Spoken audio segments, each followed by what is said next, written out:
Sr. Presidente, senhoras e senhores membros do Governo, agora reforçado com o Sr. Vice-Primeiro-Ministro, senhoras e senhores deputados, não por acaso a presença do Sr. Vice-Primeiro-Ministro permite-nos a nós até fazer um conjunto de perguntas que de outras formas nós já vimos que não seriam respondidas pela Sra. Ministra do Estado e das Finanças.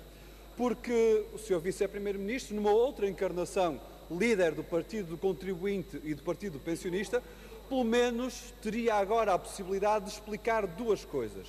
Por um lado, como faz parte de um governo que apresentou um documento que diz que em 2020 terá mais impostos sobre o país do que havia em 2010, quando manifestamente havia um confisco fiscal, e por outro lado, como ressuscitou medidas sobre a TSU que o mesmo governo há 2 anos disse que eram inaceitáveis, mais que o Sr. Vice-Primeiro-Ministro há 2 anos disse que eram inaceitáveis. E por isso essas perguntas são as essenciais. Porque nós sabemos que este plano de estabilidade, que esqueceu o crescimento, é mais do mesmo.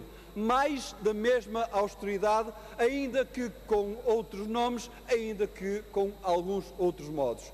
Mas sabemos principalmente que ele é feito com base numa normalidade que é inaceitável. A normalidade do mal-estar na saúde, com os serviços públicos no descalabro, a normalidade do mal-estar na educação, em que cada vez mais os jovens têm dificuldades em estudar, a normalidade no desemprego e na destruição do emprego, em que no final de 2019 diz-nos o Governo que nós não recuperaremos sequer os empregos perdidos ao longo destes 4 anos de mandato. Não recuperaremos sequer. Mais, em pormenor, nós queremos sequer a metade da recuperação daquilo que este Governo destruiu. A somar a tudo isso, estaremos em cima do enorme aumento de impostos, garantindo que ele continua a bater à porta de quem trabalha e mais.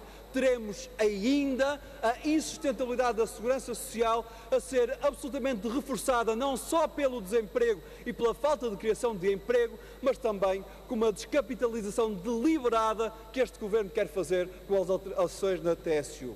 Ora, estas são as políticas que este Governo trouxe no plano de estabilidade. Não porque não haja alternativas, elas existem, mas sim porque o Governo não tem vontade de criar nenhuma alternativa. Não quer mexer nos interesses dos grandes grupos económicos, até lhes baixa o IRC, não quer mexer nos interesses dos milhões da EDP. Veja-se bem, aos milhões da EDP é ainda dada uma borla fiscal com o corte para metade dessa sobretaxa. Ora, os tostões das famílias continuam a pagar o enorme aumento de impostos. Esta é a escolha. Os 2 pesos e as 2 medidas de um Governo que diz que tem os cofres cheios para cortar aos grandes grupos económicos, àqueles que têm os milhões do nosso país, mas que têm os cofres vazios e que os têm que encher à custa de quem trabalha, dos salários e das pensões. De facto, até gostava de saber onde anda essa encarnação de Paulo Portas, o antigo líder do Partido do Contribuinte e do Partido do Pensionista, porque nem CDS nem este Governo pensam nem sequer nos contribuintes ou nos pensionistas de outra forma que não cortar. Cortar, cortar, cortar, sangrar, sangrar, sangrar, sacrificar, sacrificar, sacrificar. Foi assim no passado, é assim hoje e com este documento dizem-nos que é assim no futuro. E é isso que nós não aceitamos.